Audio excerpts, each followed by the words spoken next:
Doctor! Doctor, over here! Help me! Hold on! Doctor! Oh my God! Bloody bastards! Pull yourself together, Corporal! What? Corporal! Yes! Yes, sir! We'll have to move it back! Hold this against the arm! There!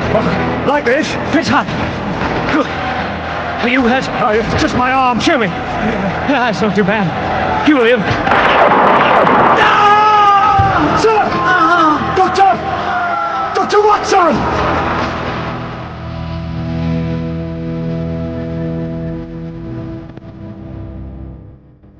A Study in Scarlet by Sir Arthur Conan Doyle, dramatised in 2 parts by Bert Coules, with Clive Merrison as Sherlock Holmes and Michael Williams as Dr. John Watson.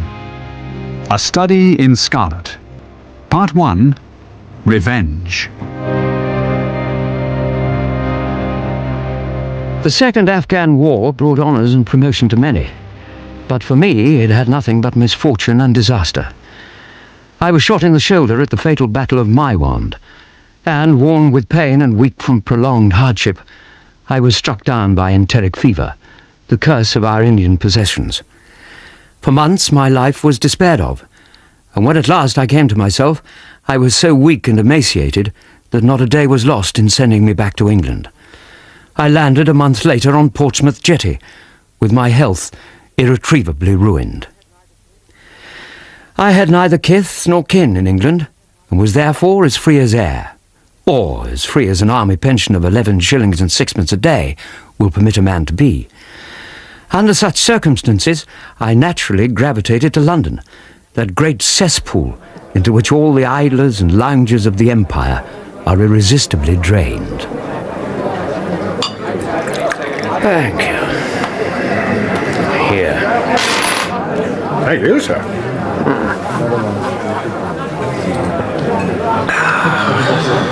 Watson? What? John Watson? Stamford! Good Lord! Whatever have you been doing with yourself?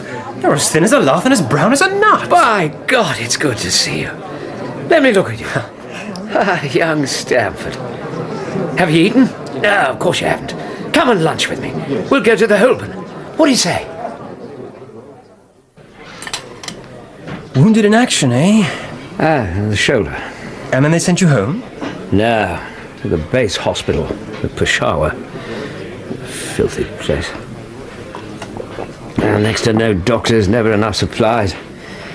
Over 3/4 of the patients come down with typhoid. You too? Oh, yeah.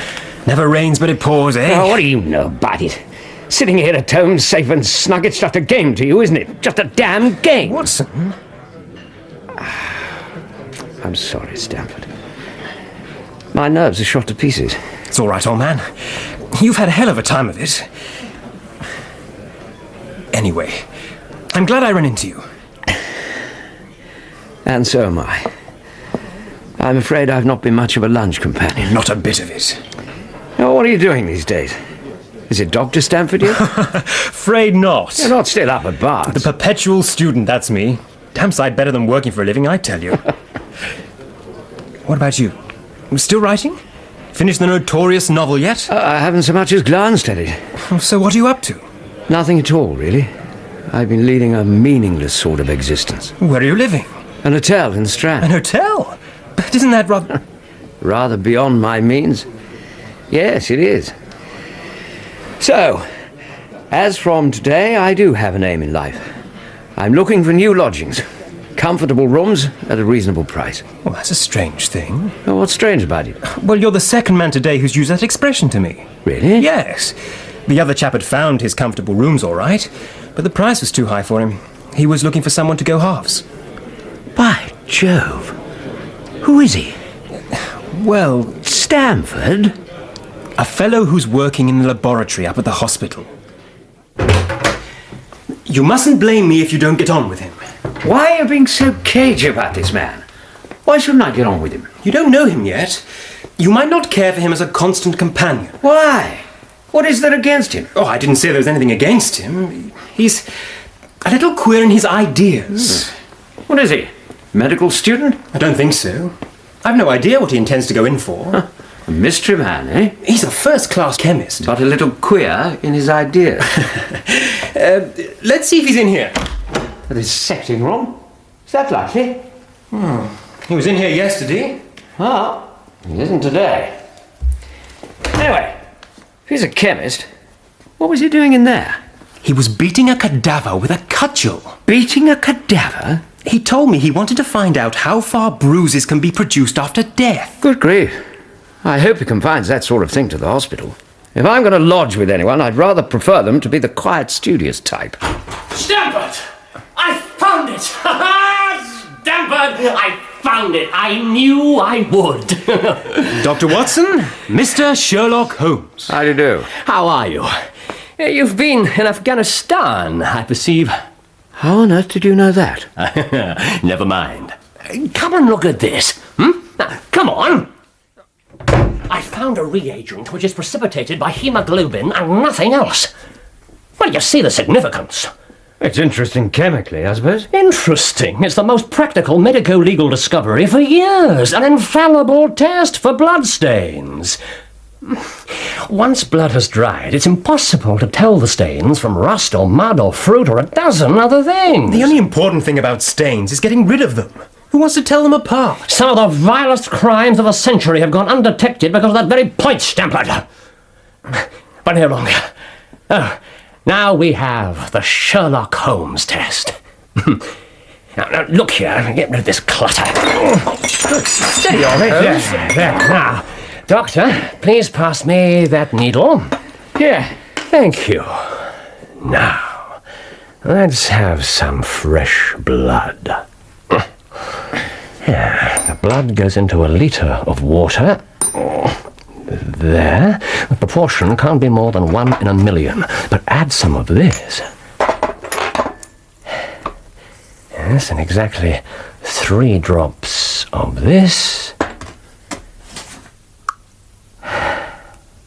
There. I say.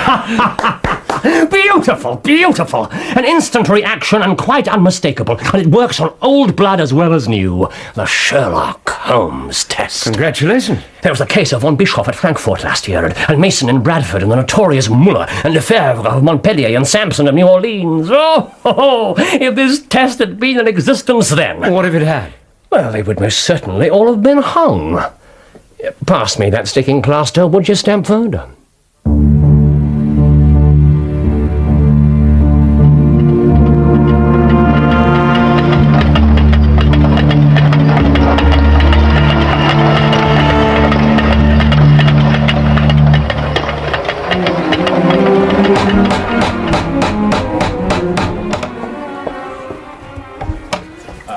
Madame Charpentier? My mother is out, sir. May I help you? My employer, Mr. Drebber, and I are looking for accommodation. 2 rooms, full board. Well, I'm not sure. Perhaps we could wait for Madame Charpentier. Well, Yes, we'll wait. I'm sure you can entertain us the meanwhile, eh?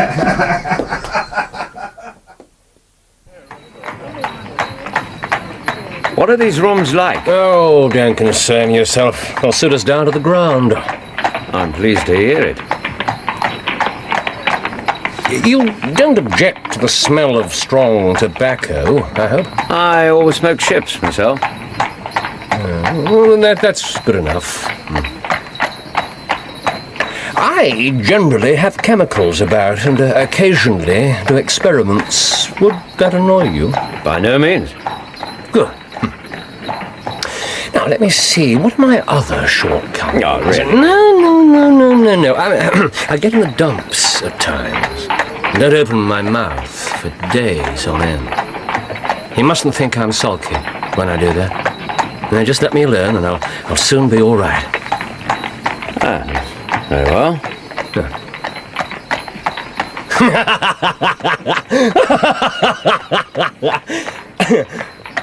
Now, what have you to confess now, Doctor?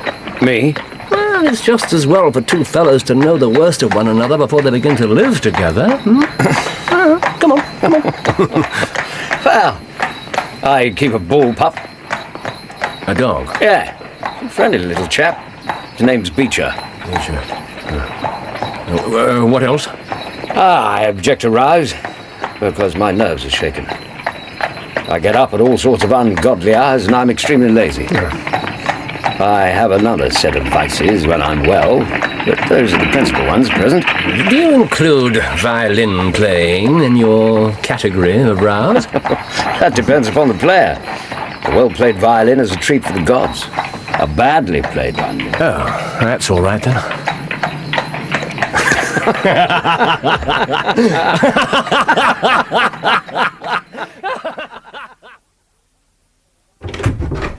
There you are, gentlemen. There's this room, the bedroom adjoining, and another one upstairs. Terms to include all meals and laundry. Illuminating gas is extra. Well, Doctor. Seems splendid so far. I'll just have a look at Thank you, Mrs. Hudson.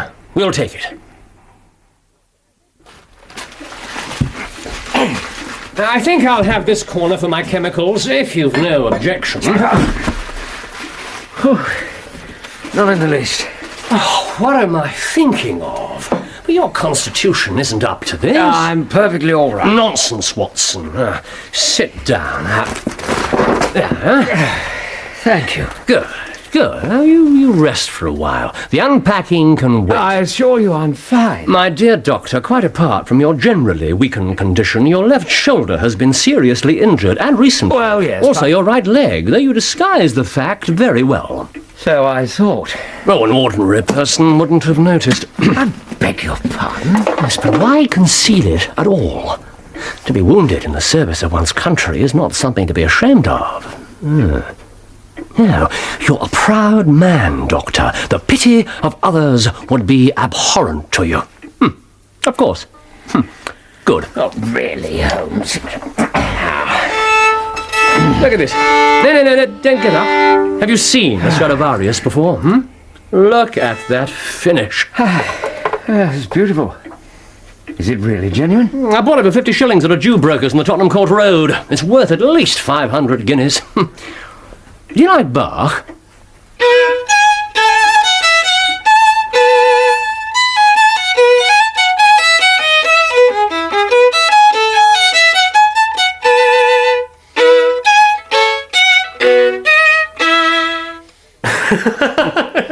Do you like Bach? I'd rather listen to Gilbert and Sullivan. You should have told him. Oh, I did.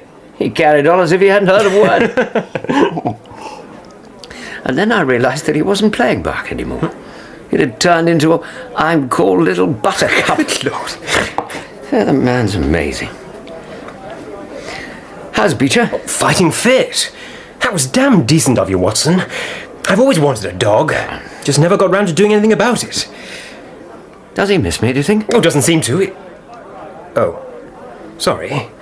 Didn't mean that the way it sounded. Don't worry. Wasn't really fair on him. State I've been in.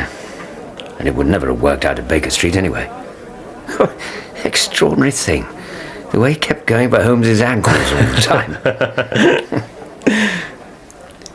Stanford? Do you happen to know if he's addicted to anything? He seems like a perfectly healthy dog to me. Will you grow up? Sorry, old man, but you did set it up rather neatly. What do you mean? Some narcotic? It doesn't strike me as likely. I've seen him lie on the sofa and not move a muscle from morning to night. And the look in his eye. I said he was a puzzle. How the devil did he know I'd been in Afghanistan? A good many people have wanted to know just how he finds things out. He seems to be well up on an incredible range of subjects. Yesterday at dinner, I was treated to a half-hour lecture on the life of Paganini. On Tuesday, it was medieval torture devices. I bet that did wonders for your appetite. And yet, he's amazingly ignorant about some things. This morning, he actually claimed not to know that the Earth goes round the sun. You're not serious. He got quite heated about it. What the deuce is it to me? Now that you've told me, I shall do my best to forget it. It doesn't do to crowd out useful knowledge with a lot of worthless rubbish. I can't fathom him at all. Did you know he goes in for boxing? Boxing? He must be a damn sight stronger than he looks. And single stick and fencing. He has a shelf full of trophies. He keeps his soil and gravel samples in them. Oh, and his collection of half-smoked cigarettes. I said you might find him difficult to live with. No, I don't. Not really. It's just that I do like things to be orderly, everything in its place. He keeps his cigars in the coal scuttle. I can believe it. Have you found out what line he's in yet? No. At first, I thought he was a doctor too, or training to be one. But now, I'm not so sure. Well, have you met any of his friends? Ask one of them. I don't think he has any friends as such. But he has had a stream of visitors. They were all different sorts. Filthy old peddler, railway porter, priest. Yesterday, he saw a young lady. Beautiful girl. Oh. Stamford, you have the mind of a street urchin. Did he introduce you to this vision of loveliness? I remember you and the ladies. No such luck. When Mr. Holmes has his visitors, I'm banished to my bedroom. He's very apologetic about it, mind you. Have you tried listening at the door? Oh, really? It's the only way you're going to find out what he's up to. Short of asking him to his face. Why haven't you done that, anyway? I don't want to. I want to work him out for myself. There's nothing I like better than a good mystery.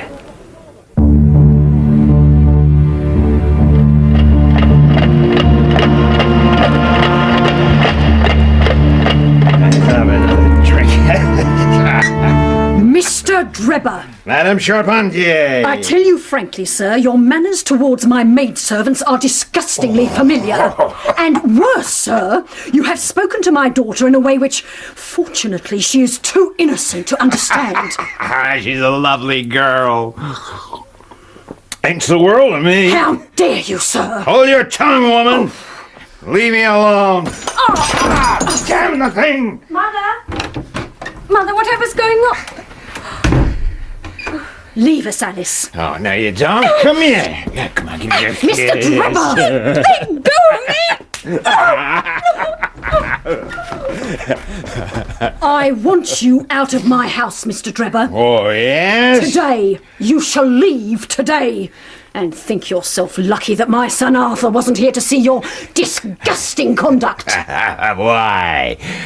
What would he have done, huh?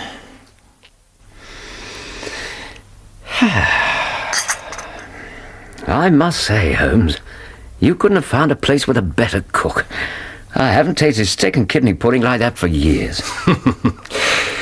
Some brandy, Doctor? I believe I will. Thank you. Yes, I suspect the late Mr. Hudson ate his way into an early grave. Killing by kindness could be a very subtle form of murder, don't you think? What an astonishing notion.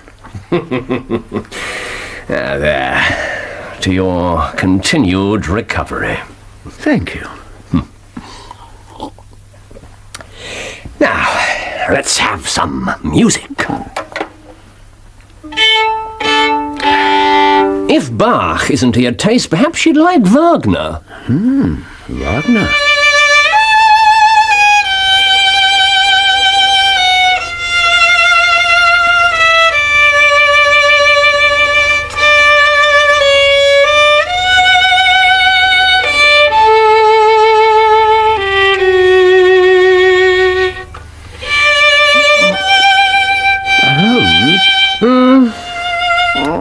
No, nothing. Nothing will come of nothing, Doctor. Ask me a question. I realize it's not actually any of my business, but are you studying medicine? No. Oh. Sherlock Holmes. His limits. Holmes? Knowledge of literature, nil. Knowledge of philosophy, nil. Knowledge of astronomy, nil. Knowledge of politics, feeble. I burnt that list.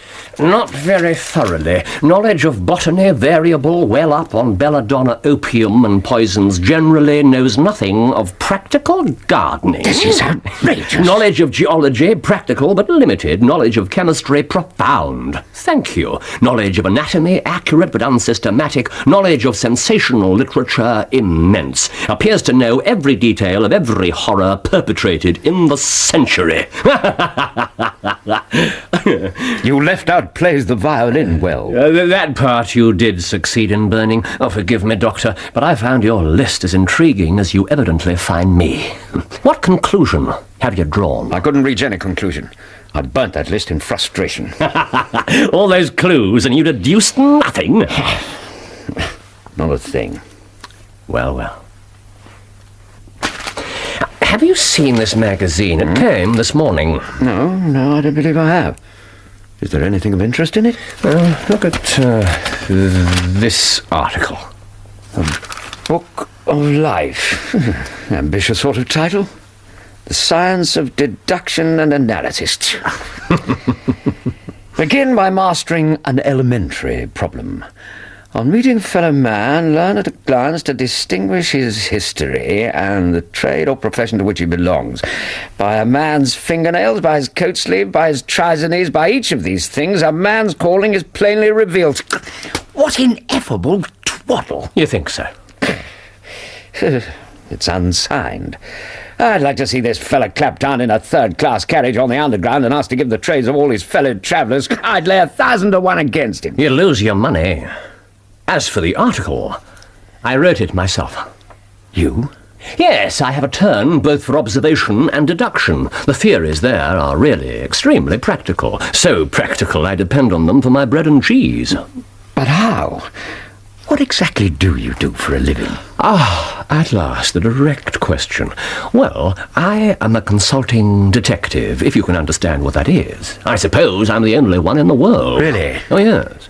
Well, here in London we have lots of government detectives and lots of private ones. When these fellows are at a loss, they come to me and I put them on the right scent. And how is it that you can succeed where they fail? Knowledge of sensational literature. Immense. That was very perceptive of you. I have made a particular study of the history of crime.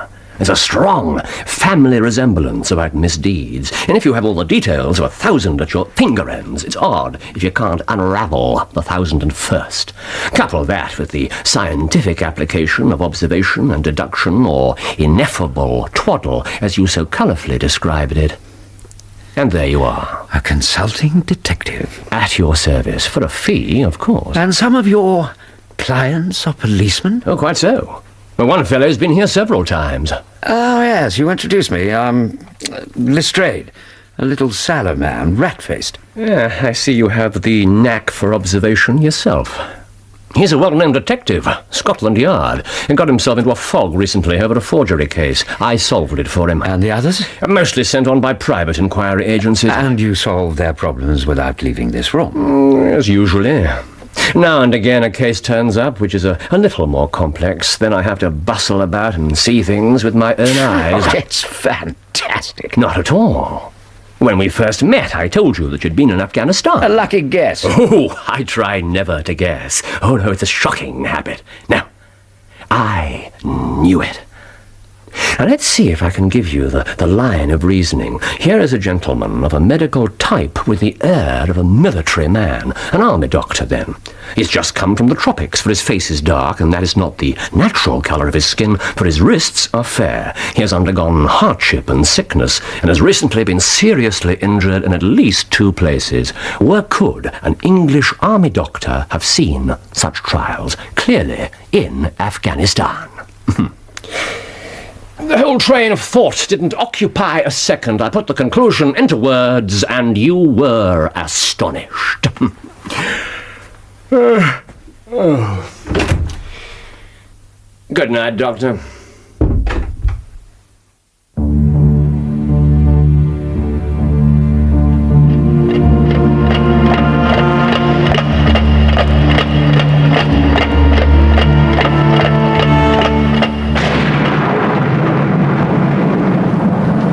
He was a terrible man, Arthur. Well, why didn't you throw him out earlier, Mother? They were paying £14 a week. And this the slack season. I thought I was acting for the best. It's all right, he's gone now. I wish I'd been here. Please, Arthur, let's forget about it. Now, who on earth can that be at this hour? I'll go. There's no need. Jenny's still up. Hello, Jenny. Oh, no. Is it him? Is it Drebber? Good evening, ladies. I thought I told you that you were not... Surprised to see me, are you? I've come to take your little Alice away with me. I live like a princess. Come here and kiss me. Huh? Come on. Drebber! What? Who's there? Take this for a kiss. Oh, Outside with you! Come on, get out! Now, you listen to me, Trevor. If you dare to show your face in our house again, I'll kill you. Do you hear me? And there's something to help you remember. I mean it, Trevor. I'll kill you.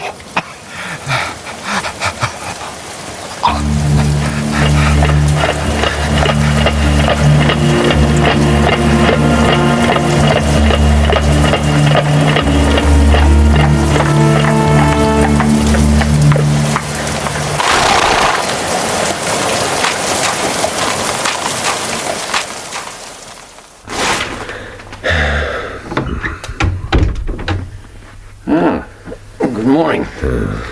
Not up a bat today? I was right. You do have a talent for observation. Trust you've left me some coffee.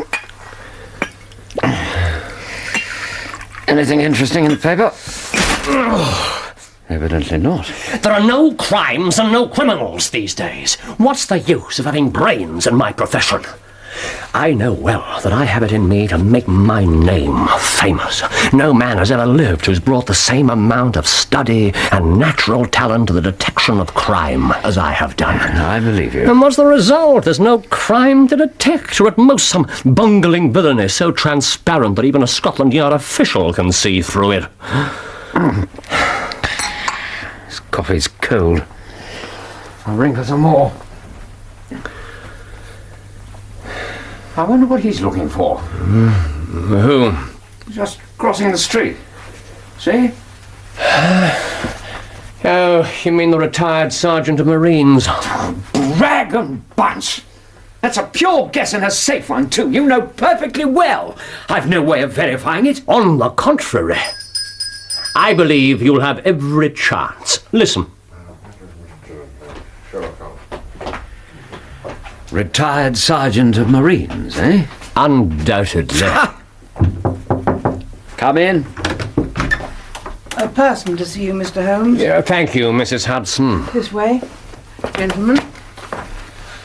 I have a letter for Mr. Sherlock Holmes. Ah, thank you. Good day, gentlemen. Oh, one moment, my man. Sir? May I ask what your trade may be? Commissionaire, sir. Uniform away from repairs. Thank you. Thank you very much. Sir? And you were? A sergeant, sir. Royal Marine Light Infantry. Thank you, Sergeant. Yeah. Thank you, sir. Good day. How in the world did you deduce that? Deduce what? Excuse me, you broke the thread of my thoughts. I'm sorry, but it was wonderful. Commonplace. Great blue anchor tattooed on the back of his hand, military bearing, air of command, dozen other details. And look at this note. Oh, thank you. I said just now there were no criminals. It appears that I was wrong. This is terrible. It does seem to be a little out of the common. Out of the common? A man bearing no sign of a wound, found dead in a pool of blood. In an empty house in Brixton. Who is this Tobias Gregson? The smartest of the Scotland Yarders. And he's come to you for help? Oh, he and Lestrade are the pick of a bad lot, and they have their knives into one another. They're as jealous as a pair of professional beauties. Oof, there'll be some fun in this case if they're both put on the scent. Watson? Oh, surely there's not a moment to be lost. I'll order you a cab. Oh, well, I'm not sure about whether I shall go. What? It's just a chance you've been longing for. Oh, my dear fellow, what does it matter to me? Supposing I do unravel the problem, Gregson and Lestrade and company will pocket all the credit. That comes of being an unofficial personage. But he begs you to help him. Yes, well, he knows that I'm his superior and acknowledges it to me, but he'd cut his tongue out before owning it to a third person. However, we may as well go and have a look. I may have a laugh at them, if I have nothing else. Right, come on. Your hat, come on. You wish me to come? Yeah, if you've nothing better to do. Sorry, gents. Can't go in there. Good morning, Constable. We are here at Inspector Gregson's invitation. Beg your pardon, sir. You'll find him inside, with Inspector Lestrade. Oh, excellent. Sir? Nothing. Come along, Watson. Thank you, Constable. Sir? Holmes? Shh. Sorry. What is it? Have you found something? Yes, exactly what I was expecting to find. Ah, footprints. Watson. Yes? This may not be pleasant. Are you sure your nerves can take it? I wouldn't miss this for the world. Good man. Ah, Gregson. Mr. Holmes, it's kind of you to come. Inspector Tobias Gregson, Dr. John Watson. Good day, Doctor. Inspector? I'll be glad of an expert medical opinion. Oh, come in, gentlemen. I've left everything untouched. Except that. Mr. Holmes? The pathway man. If a herd of buffaloes had passed along it, there couldn't be a greater mess. Well, I've had so much to do inside the house. I had relied on Mr. Lestrade to look after the path. Of course. Did you come here in a cab, Gregson? No, sir. Nor Lestrade? No, sir. Ah. Then let us go and look at this unfortunate individual. Have you found out who the poor fellow was yet, Inspector? Yes, we have, Doctor. He was an American, seemingly. Name of... Drebber. Enoch J. Drebber.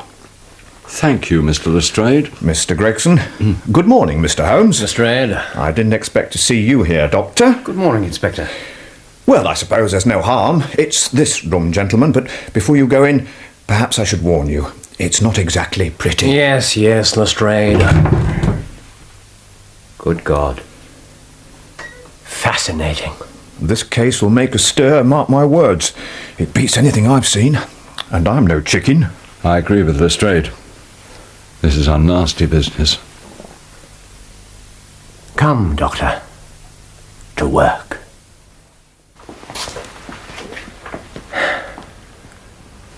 You're quite sure there's no wound?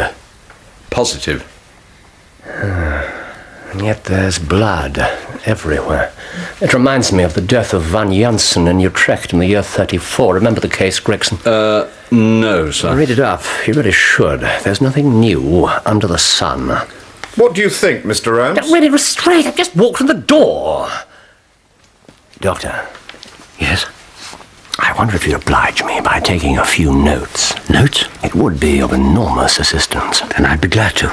Use my notepad. You have a pencil? Yes. Excellent. Gregson, with your permission, I shall examine the body. Yes, go ahead. Thank you. Lestrade. Mr. Holmes? Be so good as to hold my hat. Now, let's see. Yes. Now, this is the body of a man about 43 or 44 years of age. Middle-sized, broad-shouldered, well-dressed, immaculate collar and cuffs.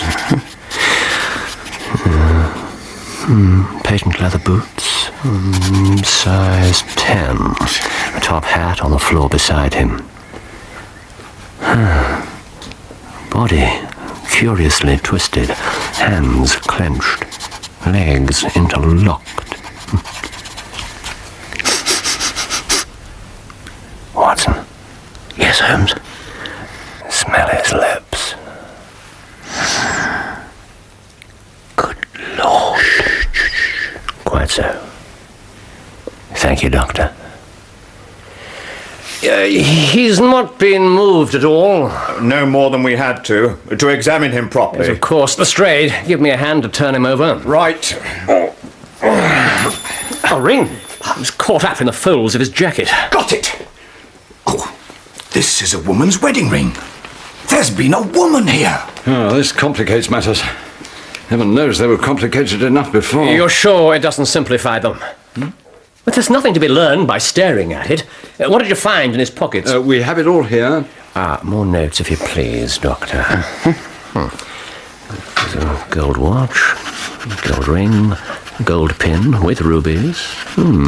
Whatever the motive was, it certainly wasn't robbery. Russian leather card case. With visiting cards of Enoch J. Drebber of Cleveland, USA. And 2 letters, one addressed to E.J. Drebber, and the other 2 Joseph Stangerson. At what address, Lestrade? American Exchange, the Strand. Be called for. Have you made any inquiries as to this man Stangerson, Gregson? I did so at once. Indeed, Lestrade. Advertisements in all newspapers and a man sent to the American Exchange. No information yet. Have you sent to Cleveland? I telegraphed this morning. How did you word your inquiries? I simply detailed the circumstances. Nothing else? Is there no single factor upon which this whole case appears to hinge? Will you not telegraph again? I've said all I have to say. Mr. Gregson! Gentlemen, I have just made a discovery of the highest importance. Oh, yes? Yes. Pray, look over here. This is the darkest part of the room, but observe this candle stub on the shelf. When it was burning, this area of the wall would have been clearly lit. Now, what do you make of that? Good God. Is that blood? Yes. R-A-C-H-E.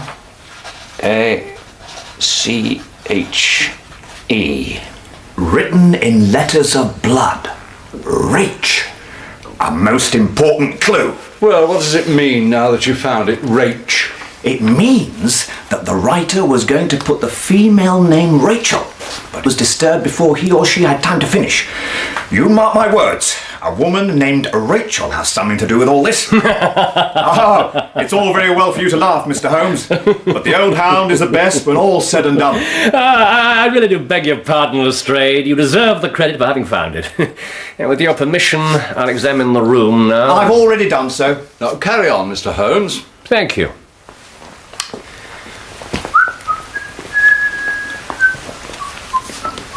He won't find anything else. I'll bet my pension. Look at him sniffing around. No disrespect intended, Doctor, but there's a right way and a wrong way to go about this sort of work. Yes, I'm sure there is. Have you known him long, Doctor? Long enough to know that he does nothing without some definite purpose. Mr. Holmes, what do you think? It would be robbing you of the credit if I were to presume to help you. You two are doing so well. But I should like to speak to the constable who found the body. John Rance. He's off duty now. I have a note of his home address. Here you are, Doctor. Thank you, Inspector. Come along, Watson. We'll look him up. I'll tell you one thing which may help you in the case. Oh, yes? There has been a murder done, and the murderer was a man. He was more than 6 feet high, was in the prime of life, had small feet for his height, wore coarse, square-toed boots, and smoked a Trichinopoly cigar.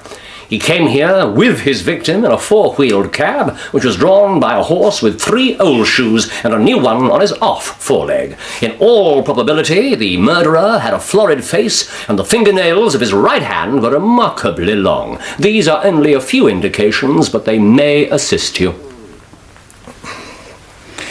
If this man was murdered, how was it done?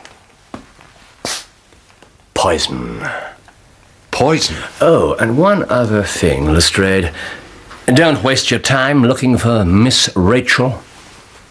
Rache is the German word for revenge. Good morning.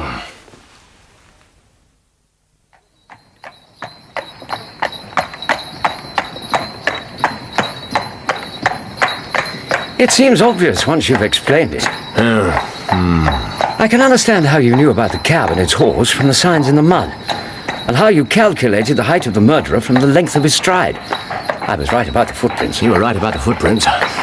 Well, what about his age? In the prime of life, you said. Well, if a man can step 4.5 feet without the smallest effort, he can't be quite in the sear and yellow. There's no mystery about it. The abnormally long fingernails? The writing on the wall was done with a man's forefinger dipped in blood. The scratches made by his nail were unmistakable, as was the wholly distinctive ash which had dropped from his Trichinopoly cigar. I flatter myself that I can distinguish at a glance the ash of any known brand of cigar or tobacco.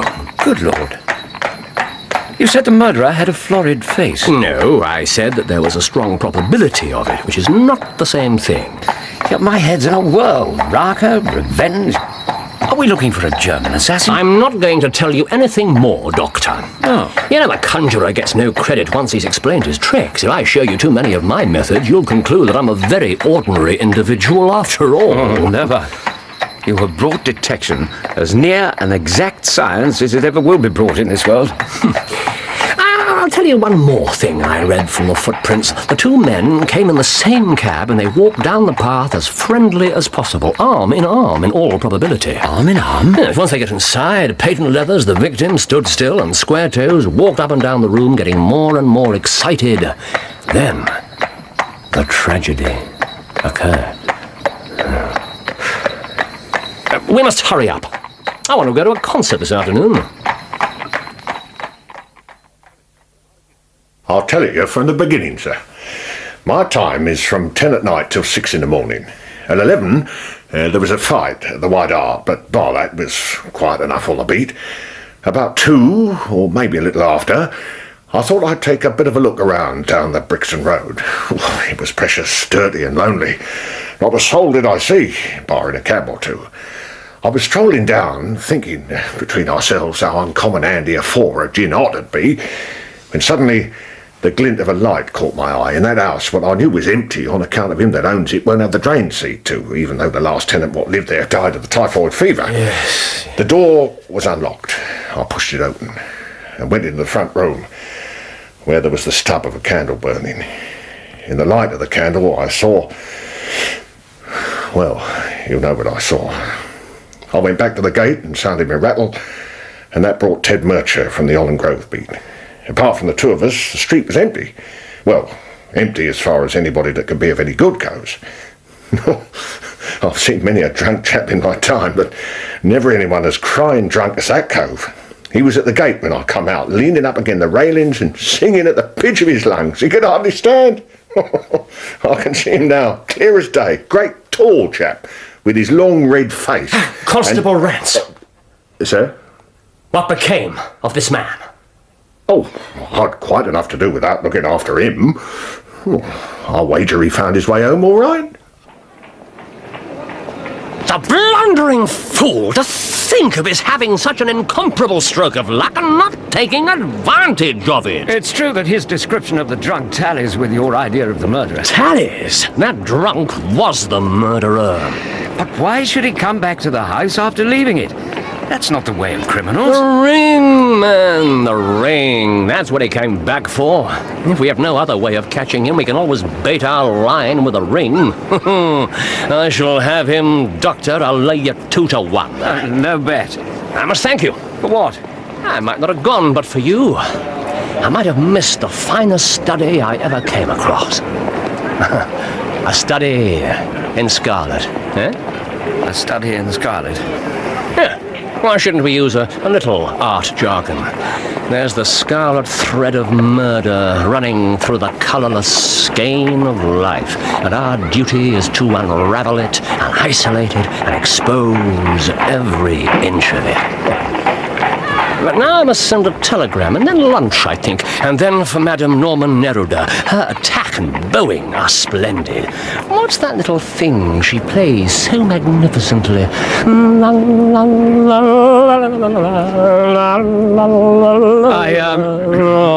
don't believe I know it.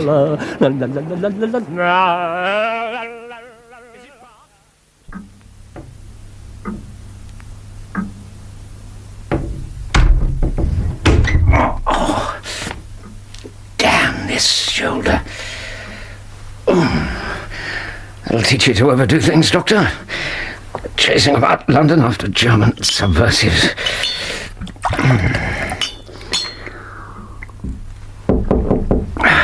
Come in. Ah, good afternoon, Doctor. I thought I heard you come back. I just wanted to see if dinner at the usual time would be convenient. Why, Dr. Watson, whatever is the matter? Nothing, Mrs. Hudson, nothing at all. Nonsense. Come over here and sit down this minute. You look exhausted. My dear lady, I assure Don't you try to sweet-talk me, young man. I'm not some slip of a thing you can get around just like that. Mrs. Hudson? Yes, well, I dare say it's worked with a good few before now, but I've seen something of life, and I know a sick man when I see one. Now, are you going to sit down, Doctor, or are you going to be stubborn and stand there pretending until you fall down? I'm sorry, Mrs. Hudson. You're quite right. That's better. I'll get you some chamomile tea. And while I'm doing it, you can put your feet up. Here, let me help you.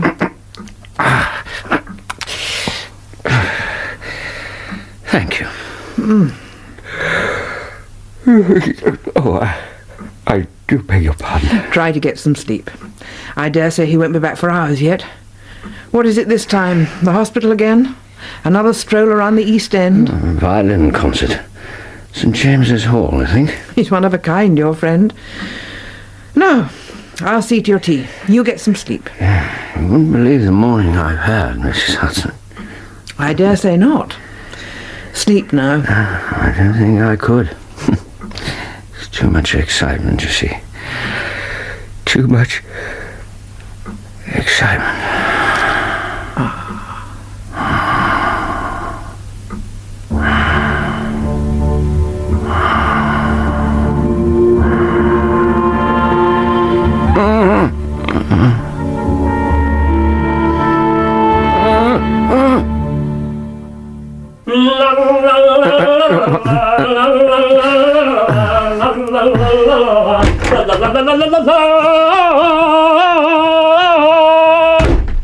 It was magnificent, Watson, quite magnificent. Do you remember what Darwin says about music?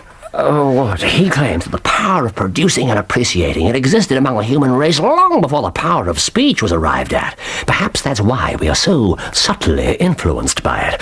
Yes, there are vague memories in our souls of those misty centuries when the world was in its childhood. It's rather a broad idea. Well, one's ideas must be as broad as nature if one's to interpret nature. What's the matter? You're not looking quite yourself. This Brixton Road affair has upset you. To tell you the truth, it has. I ought to be more case-hardened after my Afghan experiences. I saw my own comrades hacked to death at Maiwand without losing my nerve. But I just can't shake off the image of that twisted body in that terrible room. I can understand. There's a mystery about this which stimulates the imagination, and imagination is the breeding ground of horror. Have you seen the evening papers? No. Well, they give a fairly good account of the affair, but none of them mention the ring. Just as well. Why? Well, look at this announcement in the found column. There. Found in the Brixton Road this morning, a plain gold wedding ring. There's a copy of that in every evening paper. Apply between 8 and 9 tonight to Dr. J. Watson. Excuse me using your name. If I used my own, some of these dunderheads would recognize it and want a medal in the affair. Yeah, no, that's all right. But suppose somebody answers. I have no ring. Oh, yes, you have. Here. And this is almost a facsimile. Who do you expect will come? Why, our florid friend with the square toes. The murderer? Well, why should he fear a trap? You shall see him within the hour. And then? Well, you can leave me to deal with him. Have you any weapons? My old service revolver and a few cartridges. Well, you'd better clean and load it. It's as well to be ready for anything.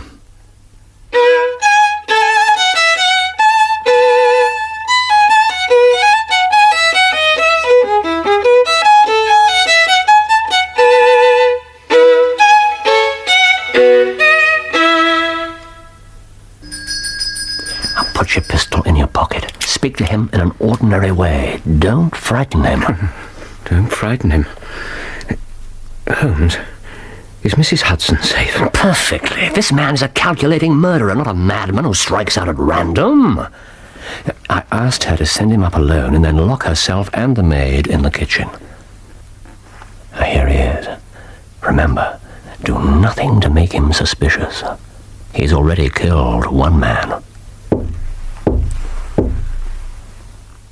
Come in.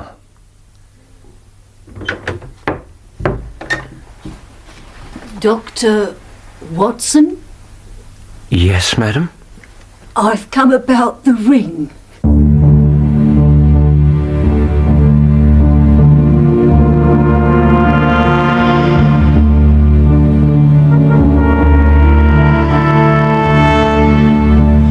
What o'clock did you return here last night? I've told you I can't remember. You admit to assaulting the man? Yes, how many more times? And then you left him lying in the gutter and just walked away. Can you produce any witnesses to support this story, other than members of your family, I mean? I thought I heard a cab. You thought you heard a cab? Well, the cabby may have seen us, I don't know.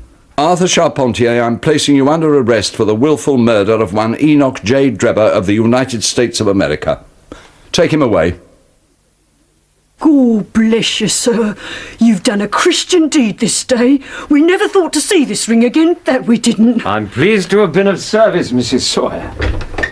Good evening to you. And to you, Doctor. My Sally will be a glad woman this night. The Lord be praised. God bless you.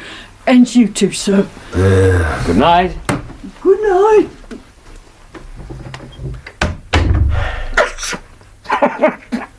Watson? Oh, I'm sorry, but the look on your face, I'd have given £1,000 for a camera and some flash powder. Look, I'm sorry you were wrong about the ring. Obviously, Drebber just picked it up in the street where that poor old thing's daughter lost it. What are you doing? Following her, of course. That feeble old woman? Holmes! Wait up, Bobby!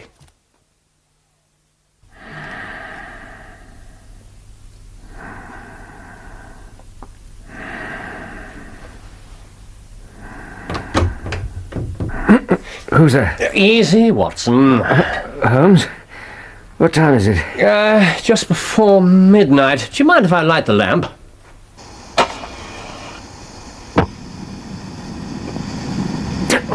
My apologies. No, it's all right. Have you just got back? Yes. What on earth happened? Holmes? Don't be so infuriated. What the devil? I wouldn't have a Scotland Yarders know it for all the world. They'd never let me hear the end of it. What? The end of what? Very well.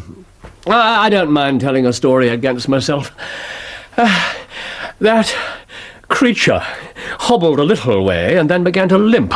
She hailed a four-wheeler. I tried to get near enough to catch the address, but I needn't have bothered. She sang it out loud enough to be heard the other side of the street. 13 Duncan Street, Houndsditch. That's the address she gave me. Yes. Oh, this begins to look genuine, I thought. So what did you do? I perched myself on the back of the cab out of sight. You did what? Oh, it's an art every detective should be an expert at. Well, away we rattled and never drew rein till we got there. I hopped off just before we came to the door and strolled down the street. The cab pulled up, the driver jumped down, and nothing came out. But what had happened to me? When I reached the driver, he was groping about frantically in the empty cab and giving vent to the finest collection of oaths that ever I listened to. But what had happened to Mrs. Sawyer? I inquired at number 13. The house belongs to a respectable paper hanger called Keswick. Keswick? Keswick. No Mrs. Sawyer had ever been heard of there. You mean to say that tottering, feeble old woman was able to get out of the cab while it was going along without either you or the driver seeing her? Old woman be damned. Oh, we were the old women to be taken in. Now, it must have been a young man, and an active one, too, besides being an incomparable actor. The disguise was superb. Yes. Now, Doctor, you're looking done up. I'm afraid I am. Take my advice and turn in.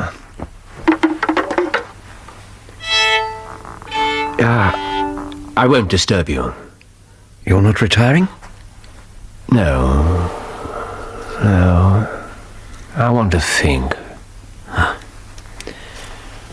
Good night, then.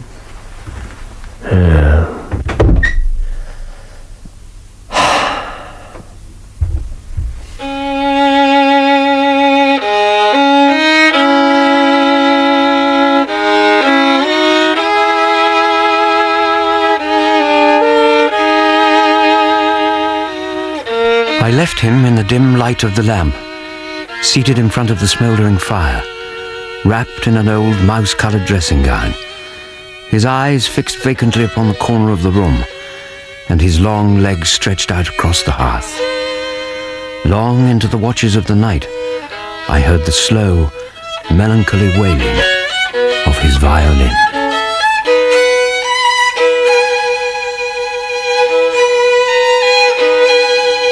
That was part 1 of A Study in Scarlet by Sir Arthur Conan Doyle, dramatised in 2 parts by Bert Coules, with Clive Merrison as Sherlock Holmes and Michael Williams as Dr. John Watson.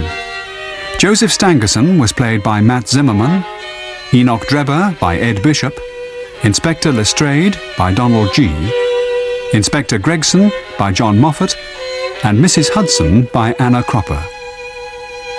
Paul Downing played Stamford, John Bull, Arthur, Marcia King, Madame Charpentier, Jane Slavin, Alice, and Michael Kilgarriff, P.C. Rance.